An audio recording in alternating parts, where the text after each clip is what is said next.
अस्सलाम वालेकुम dear students. हमने कल लेजिस्लेटिव और एग्जीक्यूटिव पावर्स डिस्कस किए थे। चूंकि आप जानते ही हैं कि हम powers and functions of president of India discuss कर रहे हैं, तो third one is judicial powers. कुछ पावर्स और हम डिस्कस करेंगे प्रेसिडेंट ऑफ इंडिया के। तो तीसरा पावर है judicial powers. Under article 122 president appoints जजेस and chief justice of supreme court and high courts. याद रखिएगा, जुडिशियल पावर्स में प्रेसिडेंट ऑफ इंडिया जो है, he has a power to appoint the judges of Supreme Court, to appoint the judges of High Courts, to appoint the Chief Justice of Supreme Court and to appoint the Chief Justices of High Courts of India. याद रखिएगा। And he has a power to pardon, reprieve and commute punishment. President जो है वो किसी की भी सजा कम करा सकते हैं, किसी की भी सजा माफ करा सकते हैं। वो इसके जुडिशियल पावर्स में आता है। इनफैक्ट वो किसी की डेथ सेंटेंस को भी रिजेक्ट करा सकते हैं। He has a power.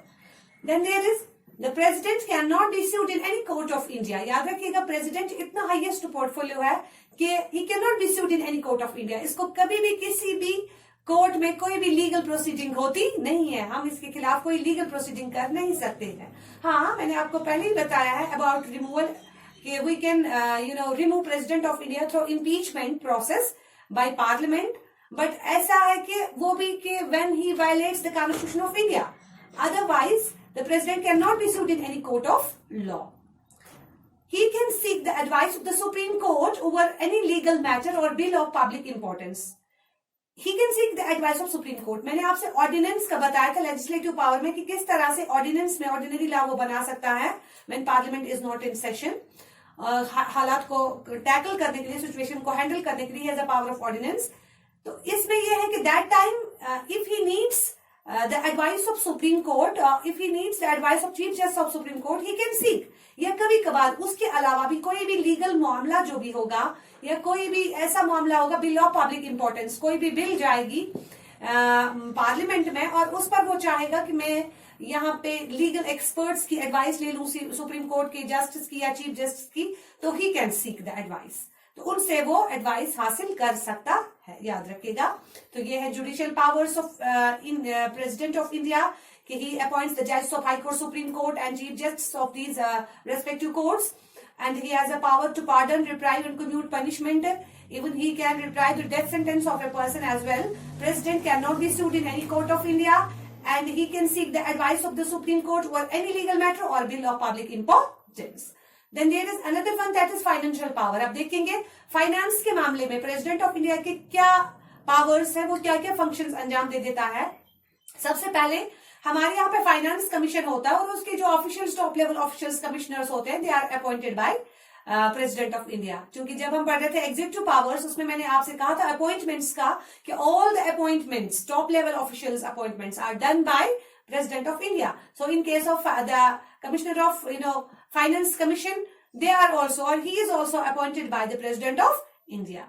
Money bills can only be introduced on the recommendations of the president. आपको पता ही होना चाहिए कि मनी बिल्स का ये है कि जो भी पैसे से रिलेटेड बिल्स है वो इंट्रोड्यूस तो लोकसभा में ही होती है, और इम्पोर्टेंट बात यही है वो तभी इंट्रोड्यूस होगी जब उनको प्रेसिडेंट ऑफ इंडिया रिकमेंड करेगा.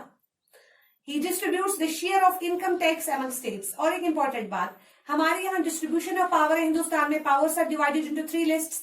यूनियन लिस्ट या सेंट्रल लिस्ट कहिए, comprising of 98 departments, 98 items. यानी 98 items are controlled by central government. उससे जितना भी हमारे यहाँ जो सेकंड लिस्ट है स्टेट लिस्ट, फिर third one is concurrent list. Concurrent list में भी जो जितने भी आइटम्स आते हैं 52 आइटम्स, उसमें सेंटर का बराबर रोल है, उसमें बराबर शेयर सेंटर का है. अब जो बड़े बड़े डिपार्टमेंट्स जो भी सेंटर के पास है, यानी अब हम कंकरेंट और यहाँ पे यूनियन लिस्ट को मिला के करीबन ये 125 से ज्यादा आइटम्स जो है, डिपार्टमेंट्स जो है वो सेंटर के अंडर आते हैं. उससे जो इनकम टैक्स वसूल होती है, तो नेचुरली ये इनकम टैक्स जो है ये एक आमदनी बन जाती है सेंट्रल गवर्नमेंट के पास. फिर इसको ये पैसा शेयर करना पड़ता है स्टेट्स को. क्या करना पड़ता है? स्टेट्स को. चूंकि आपने देखा होगा कि ये जब भी एक स्टेट को फाइनेंस की जरूरत होती है तो वो सेंटर से ही सेंटर को रुजू करता है और सेंट्रल गवर्नमेंट ही उसको फाइनेंस करती है। इस तरह से ये जो भी इनकम टैक्स रिलेटेड शेयर है वो डिस्ट्रीब्यूट करना किसका काम है? प्रेसिडेंट ऑफ इंडिया का। लेकिन इंपॉर्टेंट बात ये है कि he is always bound by the aid and advice of council of ministers headed by prime minister. So यहाँ पे भी ये फ्री हैंड नहीं है इसका, जब तक ना वहां पे काउंसिल ऑफ मिनिस्टर्स की कंसल्ट शामिल हो। Then another one is he has full control over the contingency fund and can spend it according to his sweet will. बच्चों याद रखिएगा, एक तो बजट होता है हमारे पास, उसमें इनकम एक्सपेंडिचर पूरा दिया होता है साल का। उसके अलावा हमारे पास एक फंड होता है that is known as contingency fund, जिसको हंगामी फंड हम कह सकते हैं। वो पैसा ये हमारी सरकार इसलिए रखती है कि जब भी मुल्क में कहीं ऐसे हालात पैदा हो जब हमें फाइनेंस की जरूरत पड़े, उस वक्त नेचुरल कैलेमिटीज के अलावा भी कभी भी अगर ऐसी जरूरत पड़े जहां पे हमें पैसा दरकार हो, उस वक्त प्रेसिडेंट ऑफ इंडिया जो है वो कंटिजेंसी फंड रखा हुआ है, वो अपनी मर्जी के मुताबिक वो फंड जो है उसको खर्च कर सकता है जब उसको वो जरूरत महसूस हो और जहां पे भी उसको जरूरत महसूस हो। सो फाइनेंस के मामले में भी यहाँ पे आपने देखा कि प्रेसिडेंट जो है उसके बहुत सारे इख्तियारात है, लेकिन बार बार मैं आपको रिपीट करूंगी कि ये जितने भी पावर्स मैंने आपको पढ़ाए, whether executive, legislative, judicial or financial, here the President of India is bound by the aid and advice of Council of Ministers headed by Prime Minister. So he doesn't have a free hand to make appointments or to take any decision or to make any policy. बात समझ लीजिएगा आप, or to pass any bill without the consent of Council of Ministers headed by Prime Minister. But so far as the emergency powers are concerned, very important. सो यहाँ पे emergency powers में president जो है वो रियल हेड बन जाता है। Here he is enjoying actual powers, real powers emergency के दौरान। So emergencies are of 3 types: national emergency, failure of constitutional machinery in a state, and third one is financial emergency. ये जितनी भी emergencies है 3 types की, यहाँ पे president of India जो है वो रियल पावर्स एंजॉय करता है। अब देखेंगे कि इमरजेंसी के मामले में number 1 is emergency arising out of external aggression or armed rebellion, that is also known as national emergency under article 352. Article 352 के तहत क्या है, यहाँ पे नेशनल इमरजेंसी मुल्क में नाफिज हो सकती है, और वो तभी नाफिज हो सकती है जब प्रेसिडेंट ऑफ इंडिया को लगेगा कि कोई बैरूनी मुल्क, कोई हमसाया मुल्क हम पर हमला करने जा रहा है या हमारी उसके साथ जंग होने वाली है। उस सूरत हाल में प्रेसिडेंट ऑफ इंडिया जो है सबसे पहले तो उसको रिटन वहां से अप्रूवल पार्लियामेंट से आना चाहिए, तब जाके वो अनाउंस कर सकता है। पहले क्या था कि पहले यही रखा गया था कि वो इशू कर सकता है, लेकिन फिर एक अमेंडमेंट आई अंडर 59th अमेंडमेंट बिल, तो उसमें ये रखा गया कि प्रेसिडेंट जो है, sorry not 59th, it is 44th amendment, the president shall not issue proclamation of emergency unless the decision of the cabinet that such a proclamation may be issued has been communicated to him in writing. इन्हीं 44th amendment ने 1978 में जो हुई थी उसने compulsory बनाया कि सबसे पहले पार्लियामेंट जो है वो इमरजेंसी के लिए वहां से रिटन डॉक्यूमेंट यानी वो प्रपोजल भेज दे, रिटन प्रपोजल भेज दे, तब जाके नेशनल इमरजेंसी या कोई भी इमरजेंसी जो है इन 3 टाइप्स में प्रेसिडेंट वो कर सकता है। तो कहने का यहाँ पे ये मतलब है कि अब प्रेसिडेंट जो है उसको इतने इख्तियारात है कि वो मुल्क में नेशनल इमरजेंसी नाफिज कर सकता है। याद रखिएगा, पूरे मुल्क में या किसी भी पार्ट में जहां पे उसको खतरा लगे।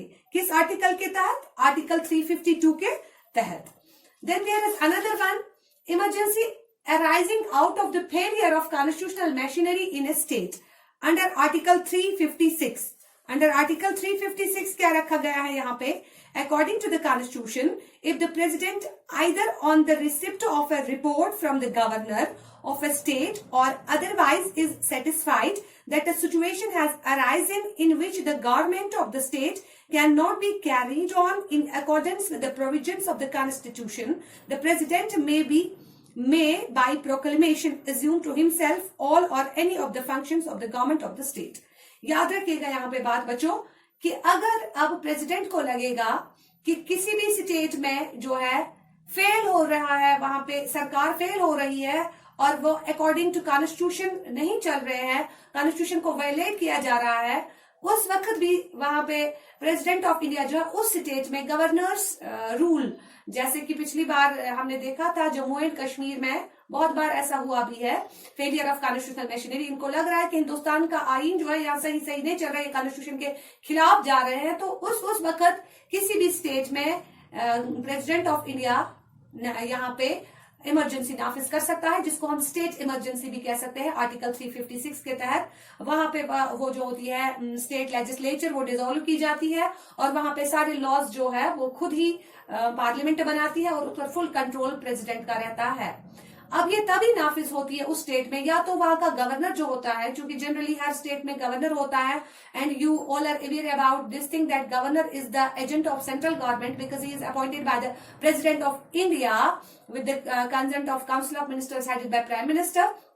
सो उस वक्त अगर गवर्नर चाहता है या तो वो खुद दे देता है कभी कि मैं कंट्रोल नहीं कर सकता हूँ, ये मेरे मुल्क में मेरी स्टेट में हालात खराब हो रहे हैं, मैं इन पर काबू नहीं पा सकता हूँ, मैं चाहता हूँ कि आप यहाँ पे इमरजेंसी नाफिज कर ले, या कि खुद ही सेंटर को लगेगा without the consent of government कि नहीं वहां की सरकार जो है वो सही नहीं चल रही है, लोग सड़कों पर आ रहे हैं और हमें वहां पे फौजी निजाम कायम करना चाहिए, वहां गवर्नर्स रूल अप्लाई करना चाहिए।